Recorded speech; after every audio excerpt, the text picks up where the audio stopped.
what's up, everybody? Thank you for tuning in to episode 3 of Realtors After Dark. My name is Todd. This is Sierra. Thank you very much for tuning in. And without further ado, we have our first guest of the series. And I think she is the top realtor agent in our area. What do you think? The GOAT of our area. She's the queen of real estate. The goddess of everything. And I'm going to say it, but I know it kind of goes with Sierra. She is the best aunt around. Yes, she is. Oh my gosh. It's Sara Entner, everybody. Welcome, Sara Entner. Hi, Sara. Oh my gosh. This is why we couldn't have you talk in the beginning, because we knew you were going to be like, no, stop. Yeah, she's so She does modest. not like the attention on her like that. She can give herself that attention, but if anybody else gives her that attention, she's like, no, stop. It's not me. It's not me. It is her. No. Sarah, you're amazing. Yeah. Thanks for being with us. Thanks for having me. I Yeah. think it's super cool. Heck yeah. This is cool. I think Yeah. it's cool that you guys are doing a podcast on real estate. Nobody else does that in our area. And so I think it's going to be a huge hit, and it's really cool. So what got you into real estate? So Tim and I started, really we came out here, so Tim's my husband, you all know it. He retired at 50. He was a police officer, retired at 50. And we wanted to, there's so much to this story, I don't even know where to start, but we were going to come out and live with or close to his mom and dad in Phoenix. And so That was the reason. I didn't know that. Okay. we had rental property in Phoenix, and just a couple, and then we had bought a couple houses here during 2008, 2009 when the market crashed, because we got a couple houses for like under $100,000, and we used them as rentals. So Tim tricked me, and he said, let's go to Bullhead City. And I said, I'm not moving to Bullhead City. I'm from Minneapolis. So I'm from a big city girl. Like I'm sorry, I'm not going to move to a small town. He's like, no, seriously, it's a really great place. And I'm like, okay, I will go to Phoenix. I will go to Henderson. I'll go to California, even Orange County, but Really? I can't see. What? You said California too. She tried to get out of the cold. I just want to get out of the cold, and I want to be in the city. Okay. So I was more leaning towards Las Vegas or Henderson or Summerlin. Okay. More like that. But he said, okay, well, let's just take a year off and go to one of our houses that we bought in Los Lagos. Let's stop renting it and let's live there for a year and just enjoy the river. And I was like, yeah, that sounds kind of nice. Yeah. That was 10 years ago. It's a great place. What I like... Amazing. Thank God he did it. Yeah. What I like is it's a small town, even though it's growing. I love it. But we can be to those big cities in a short drive. You know, if you want to go shopping or go to a show or whatever, you can do that. And it's so funny because now when I go to the city, I'm like, I want to get the heck out of here. I'm ready to go home. It's just I've completely changed my ways. But when you live and you don't know anything else, I mean, I was born and raised in Minneapolis. That's where I worked for 23 years, and everything is there. You think I can't live outside of the city because there's nothing there. Right. But the truth of the matter is that it's different. There's lots of stuff. It's just there's not a lot of maybe commerce or commercial stuff. But man, I mean, four-wheeling and the river and the lake and hanging out at your friend's house, it's so much more relaxed and more personable. You gotta find the fun. I'll never out leave. here. Now, what about tell us about the early life of Sara and Tim Entner, like back in Minnesota, because everybody and we all know you just from here. So, And I only know a piece of you from Minnesota. So it's kind of crazy. So Tim was born and raised in a little place called Columbia Heights.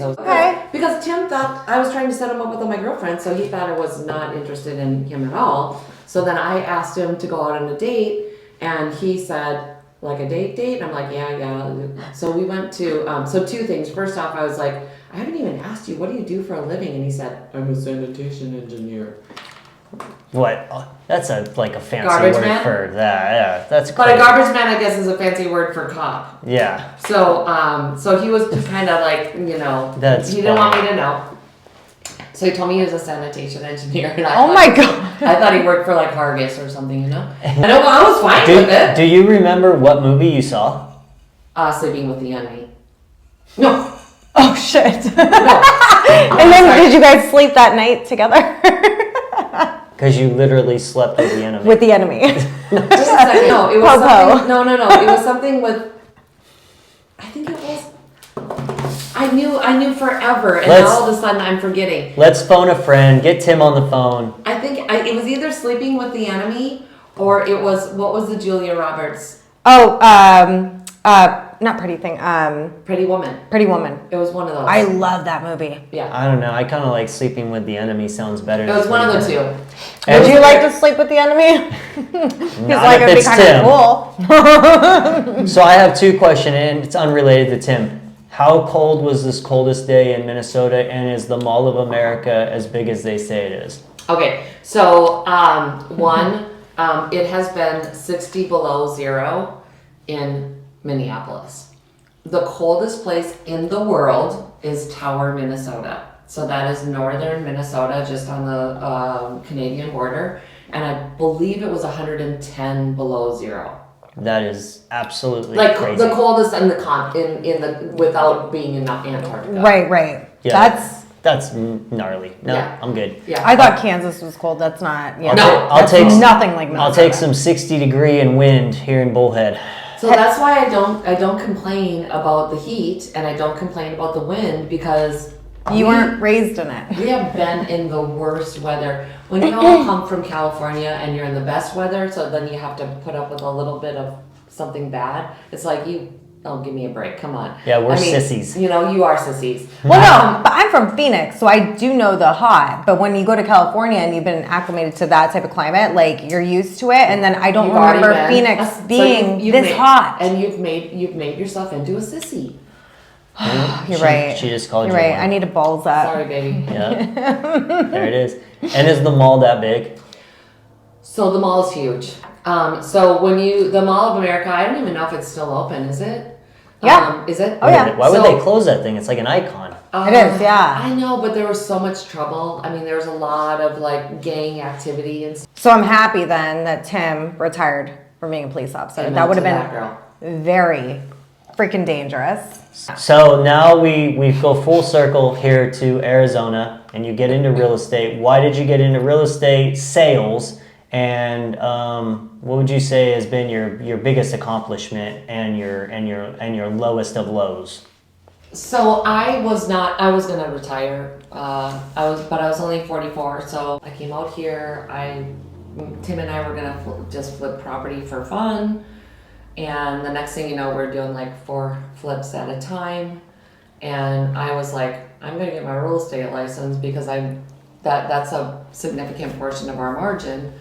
And we can make a lot more money if I just get my real estate license. So I did that as part of our flip business. And then Tim after the 28th house, got tired of flipping and said, I really don't want to flip anymore.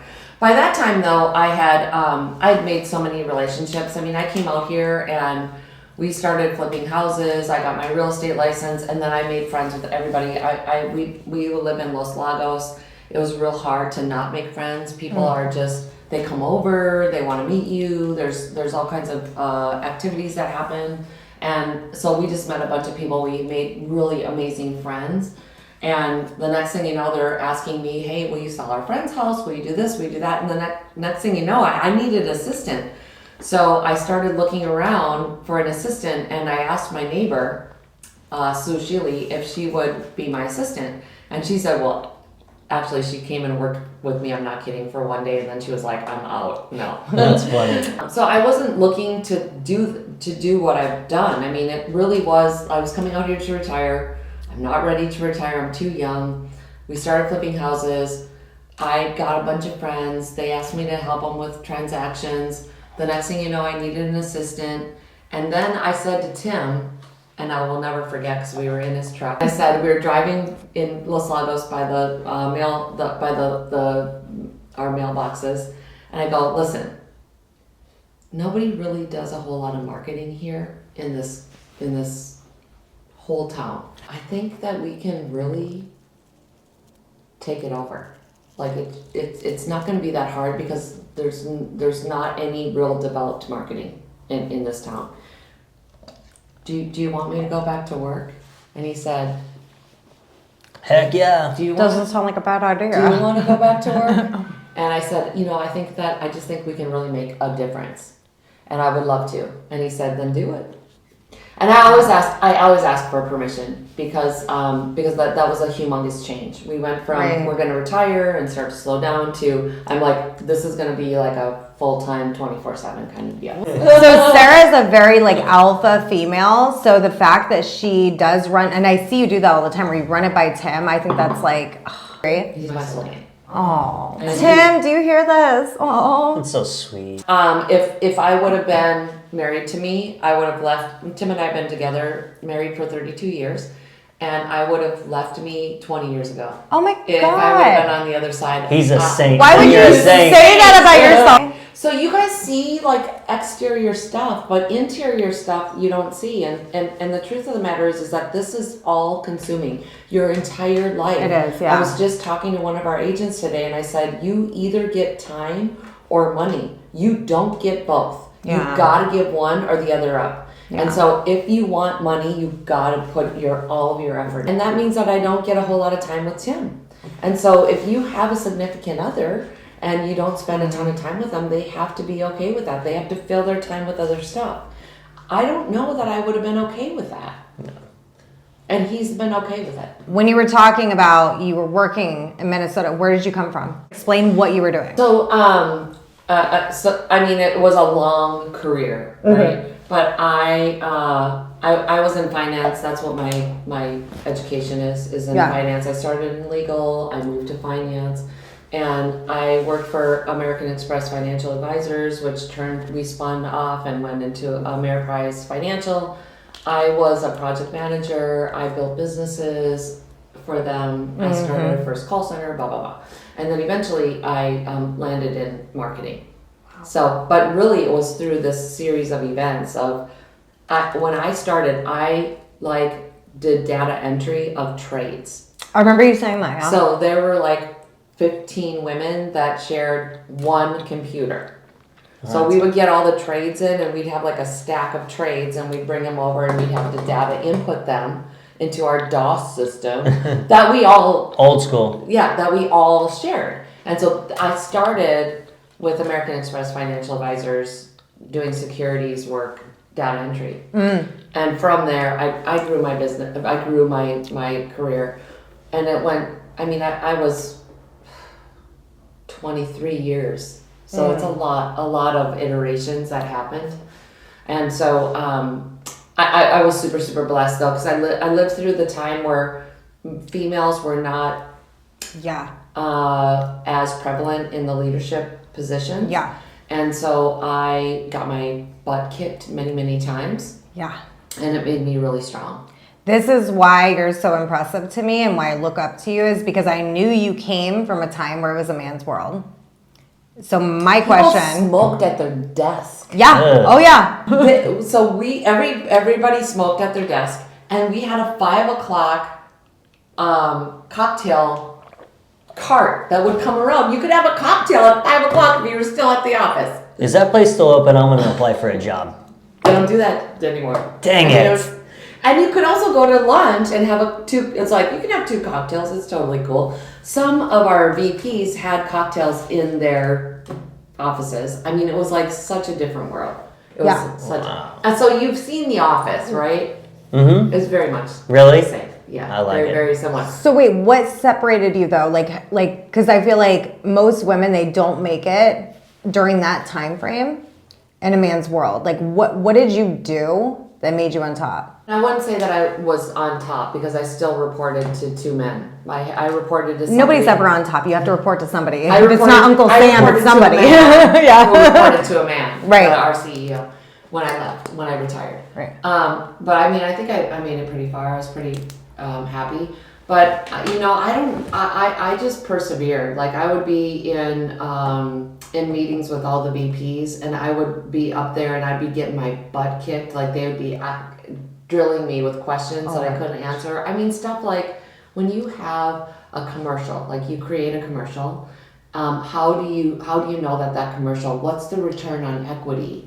What's the return on investment on that commercial? If you spend, I mean, back then it was a couple $100,000, which is probably like $1 million now. If you spend a couple $100,000, you better be getting a return. And they'd be drilling me on what is our return, and I would have to show that. And then if like we would have a separate number, and there's a lot of things that go into this. But the bottom line is that they would drill me. The men would drill me on how do I really know what the return is on that investment.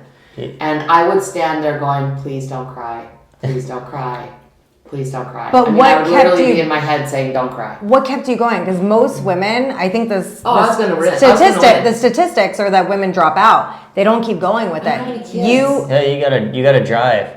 No, but I want to know what it's like when you were talking about your own hustle, or like the way you grind. What was staying in your head that kept you going and not give up? I got no kids, and I'm super competitive. I mean, the truth of the matter is that competitive. So I'm super competitive, but the thing is that a lot of women have children, and I just think that your kids have to be your everything. Sarah, now you're making me want to go back on the birth control. Why did you tell me that it was okay for me to get off birth control? What? I'm just saying that your children have to be number one, right? So your children, so God's number one, your family's number two, and work's number three, and that's how it is. Yeah. But when you have no family, it's God and your work. And so there's not a lot that is stepping in the way. I did not have kids for two reasons. One, I found later on that I can have kids. But the truth of the matter is I didn't want kids. So I made the decision, I'm not going to have children, I'm going to have a career.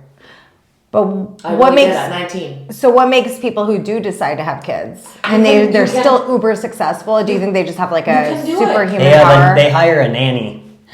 Yeah. I hate to say it, but a lot of times that's the truth. Yeah. And then the question is that if they hire a nanny, I mean, is that the way you want to raise kids? Absolutely. Right. And I am not saying that I'm not saying yes or no, because everybody has a different answer. You can't work 8, and I'm okay, so I'm gonna be real. I never work less than 10 hours a day. Never. We all know. I know. And so Sundays. So I finally have said on Sundays is my date night with Tim. Barely. I will only work a couple hours on Sundays, and then we do go to Vegas like once a month or once every 6 weeks. Yeah. And I will work sporadically, but not a ton. I mean, I have tried to back off a little bit. But the truth of the matter is that if you really want to be successful, especially a real estate agent, it's not a part-time gig. Mm-hmm. You have to give it, especially in the first 5 years, you have to give it your all. Right. And so I don't know if it's your choice. I don't want to say whether it's right or wrong, but if you have kids and you're wanting to be a successful real estate agent, you might be at your kid's soccer field with your freaking laptop doing a offer. Is that okay? Yeah. I said the same thing. I was able to do what I do in the real estate because I don't have any obligations. Right. So it just, you have choices. And Tim does not make me obligated. I mean, I've got an amazing spouse who said, just you do you. And I'm going to love you regardless. He just wanted to literally let you be free, and he'll just sit back, watch you shine. I loved him. I don't know. My gosh. I would, like I said, I would not. She's going to start crying. We gotta ask another question. So what makes you, obviously we know you can do real estate 24/7. Tim allows you to do that. Lucky you. But what makes you who you are, why you are one of the best around? Okay, so first off, y'all make a lot more money than me. Because you run your own company, you're ahead of 50 agents, Sarah. How are you supposed to hold your money? So Todd got a glimpse of it early on because Todd was going to be a co-owner of Black Mountain Valley Realty. Oh, I didn't know that. Okay. He was, yeah. Something he new. was a co-owner, and then he moved to North Carolina, and then when he came back, he said, I'm not really interested, and I just want to do my own thing, which is cool. So you kind of get the understanding of the expenses that are behind the scenes. I mean, it costs about $460,000 a year to run this business. My God. And so it's not cheap. And so you're only collecting 20% up to $16,000 from each agent. And so the math is that I have to have 31 agents that cap to break even. So I rarely break even. I'm really trying to. But what gets me going is that I get to be a part of people's success. Yes. And so I love to build and grow great agents. I do know that about you. I love to see people's success. I love to be able to coach and develop. And if I can be a part of, I think that, I mean, Todd was successful before we started working together. But I still feel like if I can help him continue his success, then I'm doing what I'm meant to do. If I can make you a great agent, that's what I want. It's not about me, it's about you. Yeah. And you're about lifting people for sure. And I love helping buyers and sellers. Like, that is super fun. But the bigger thing is I love to help you help buyers and sellers. Yeah. And so I'm hoping that over the long run that I can make really amazing agents. Yeah. That's what I want. And then you wonder why, like, I get so excited when, like, I have an accomplishment to tell you about it because I'm like, oh my gosh, like, she's gonna eat it up and be like, oh my God! And I'll be like, oh my God, it was better than I expected. Like, better than I thought. Yeah. Can I ask a question? Sure. Okay. What would you say your secret or tried and true method is of growing or keeping a successful real estate agency? Just being fair. Explain. Yeah. So Clarify. So I mean, I think that I'm a little bit different because most agencies in this town, they want to make money. And I would call us more of a co-op that everybody pitches in their $16,000 a year because we have a lot of really successful agents. And then they pay a small fee after they cap on their $16,000. And that pays for, or I'm trying to have that pay for the agency. I don't make a dime on this agency. Every single dollar we have goes back into the agency through signage, through marketing, we have 7 support staffs. We have 2 people that just help us with marketing on a day-to-day basis. So any of our agents can send them videos or anything. I mean, we have, Brock's the transaction coordinator, but still helps with a lot of the marketing. And we have Maria, all she does is social media all day long.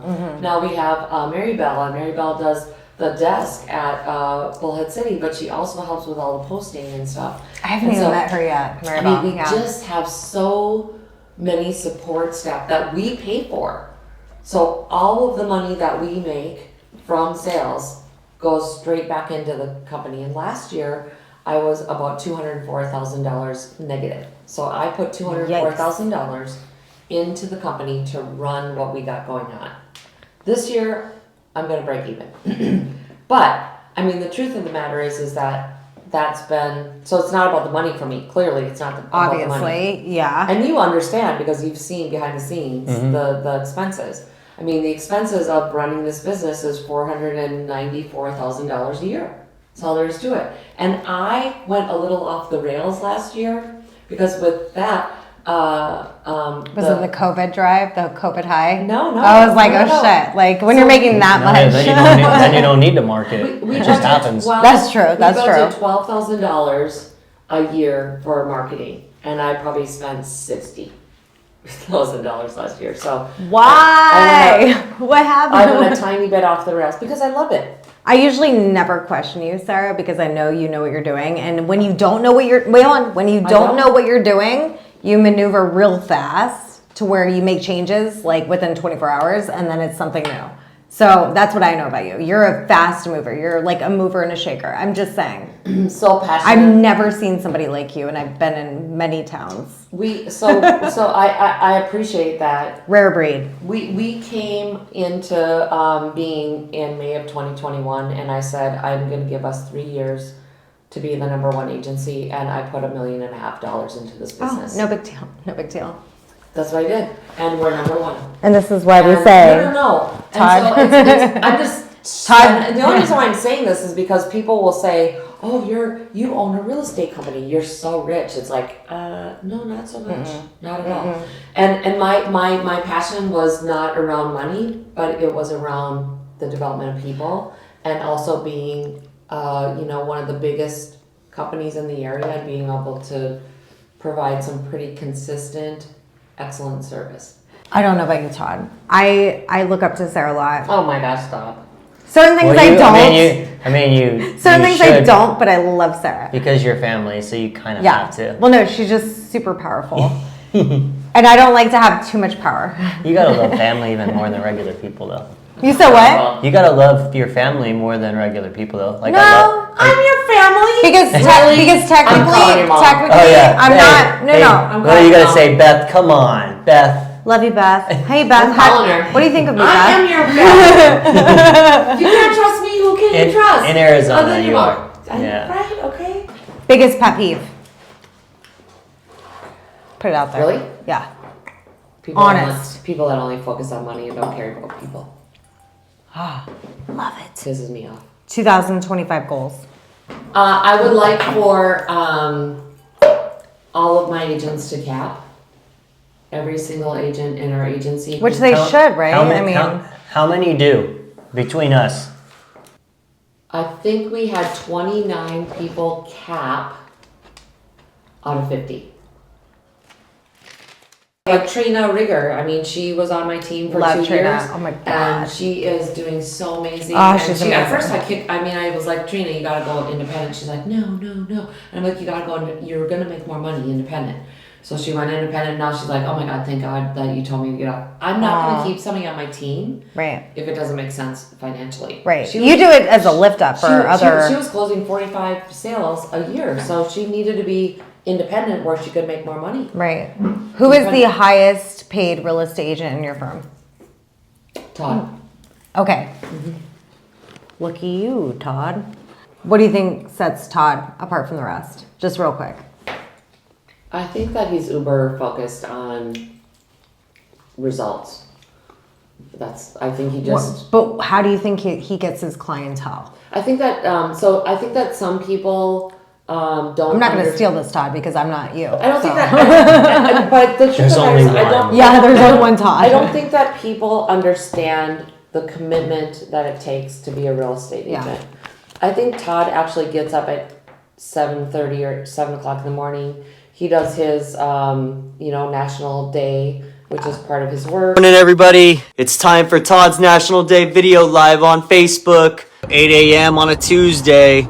Wake up. Thanksgiving Eve. Sorry about that. Buffering a little bit.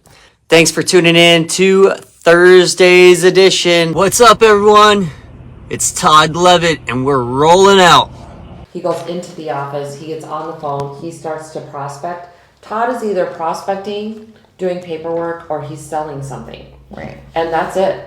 So if you're not doing one of those three things, you're not feeling like you're productive. Mm-hmm. And many other real estate agents don't get that. They are like, they get distracted. Mm-hmm. Oh, I'm going to hang out with my friend. I'm going to go out for lunch. I'm going to do, and maybe if you're working that personal time into creating a relationship so that you have, a real estate transaction in the future, that might be beneficial. But for the most part, I think that Todd gives a ton of hell because he's on the phone all the time. And I keep telling everybody, just make 3 contacts a day. 3 contacts a day, 3 different people. Make sure that either you're maintaining a relationship, creating a relationship, or following up on a lead. 3 a day. Just 3 a day. That's it. Right. You will be at least make a couple $100,000 a year. But no one can even do 3 a day. It's crazy. Yeah, like they want to work at home and do all that. Like I can work at home. I got no distraction in there. I go to the office every day. And I can't go to the office. No, I know, but I can, and I do. Sarah goes to the office and is just like. I literally close my door. I just feel like there's different. Yeah.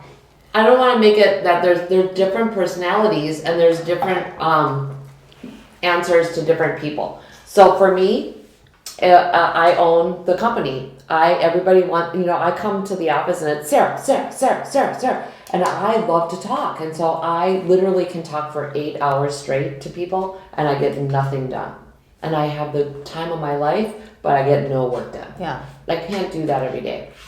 So I come to the office on Wednesday, and outside of that, I try to work from home because I know that I can focus. So that's just my thing. For you, you feel like you're more focused at the office. A lot of people do. There's no right or wrong answer. Mm-hmm. It's just what works for you. Yeah. So that's why I like this industry. Right. Because it's whatever you want to put into it, that's what you get. And what I like, even when I was at the golf course for many years before getting into real estate and now doing this, like I'll be on the phone and talking to somebody that I know and I'll be like, oh, hey, how's your dog? Whatever, how's your kids? And I'll have my coworkers, like in the past or whatever, they'll be in the background like making fun of me and stuff. And I don't know. What are you laughing about? I want to know how, they're my friends. They're not only like coming to golf and now they're coming to buy houses or sell houses, but I want to know everything about them. I've done 2 events with Todd last year, and he is a master relationship builder. That is why this dude is so successful. I was just in awe. I just sat and watched him. He's like talking to people he doesn't know, and he's creating relationships. So we're at the air show, and this guy walks up, and he has some kind of a shirt on or something, and Todd's like, hey, do you do 4-wheeling? And the guy's like, yeah. And Todd's like, oh, yeah. That's your pickup line? Too. Yeah. You do 4-wheeling? Hey, you should here, let me send you my card, and you should give me a call, and we'll go for a Next thing you know, Todd's got his card in this dude's phone, and I'm like, God damn, you're so smart. Slick as a snail, You're so Todd. smart. The next guy comes up. I don't know. It was a couple of hours later. Hey, you like to golf? Yeah. Oh my God, I used to work at Laughlin Ranch, and he starts with I don't know. He was talking about the specifics about Laughlin Ranch, and then right over my head. Right. The guy's like, they're talking about par whatever and par this and whatever hole is hard and that's what she said. Hole is hard. But.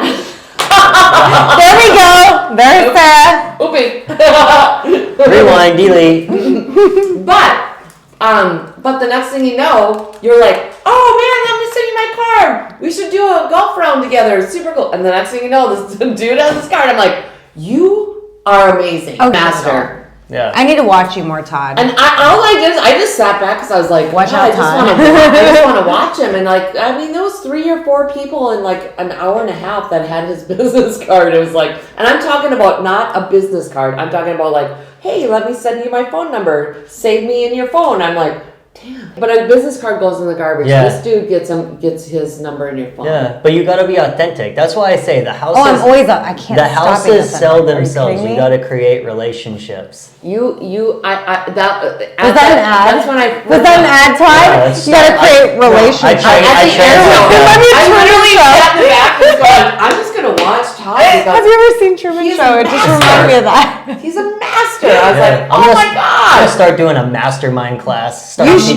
Honestly, Todd, smart decision. Masterclass from Todd Levitt. I only want to. Yeah. I think that you amazed me, and I told you when we were there, I was like, oh my God. And then I think that we did an office meeting shortly after that, and I was like, I just learned a whole lot from Todd. I just sat back and was like, oh my God. I mean, just like one after another. The people are just like eating him up. I'm like, damn, I thought I was good at relationship building. Anyway. What's the right answer, Todd? That wasn't. The right answer is if you have the right mindset and you have, not everybody's going to have the drive, not everybody's going to have the same avenue, but if you don't have the right reason for doing something. Yeah.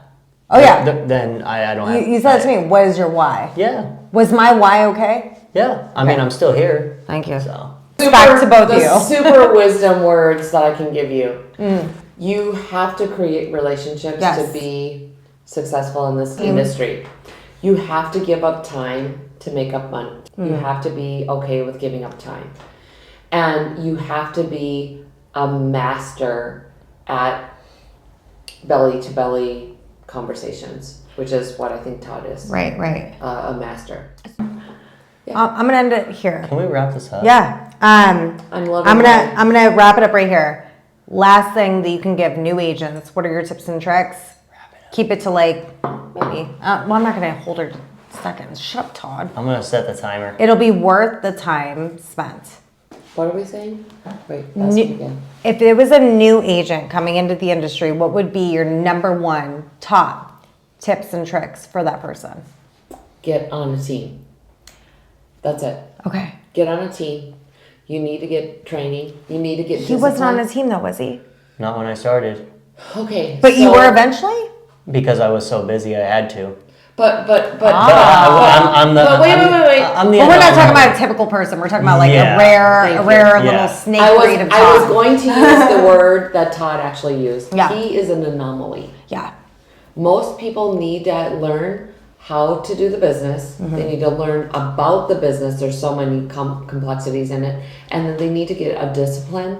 So like with my team, I make them come to my meeting on Mondays and Tuesdays and Thursdays. I make them get up. They have to get on the call. We have to talk about what they have in process. And if they don't have something in process, they need to feel a little bit of guilt. Like I gotta work to get something in. So you have to have that discipline. With that all being said, thank you, Sara. Yeah, thanks for we love you. It's been an honor. I almost said thanks for having us. Hey, Yeah, so no. thanks everybody for tuning in to episode number 3. Appreciate it. Thank you, Sara. We love you. You're so welcome. Thank you. The Cheers. queen bee of Black Mountain Valley Realty, Realty After Dark, baby. Sara Entner. We will put her plugs in Realty after this.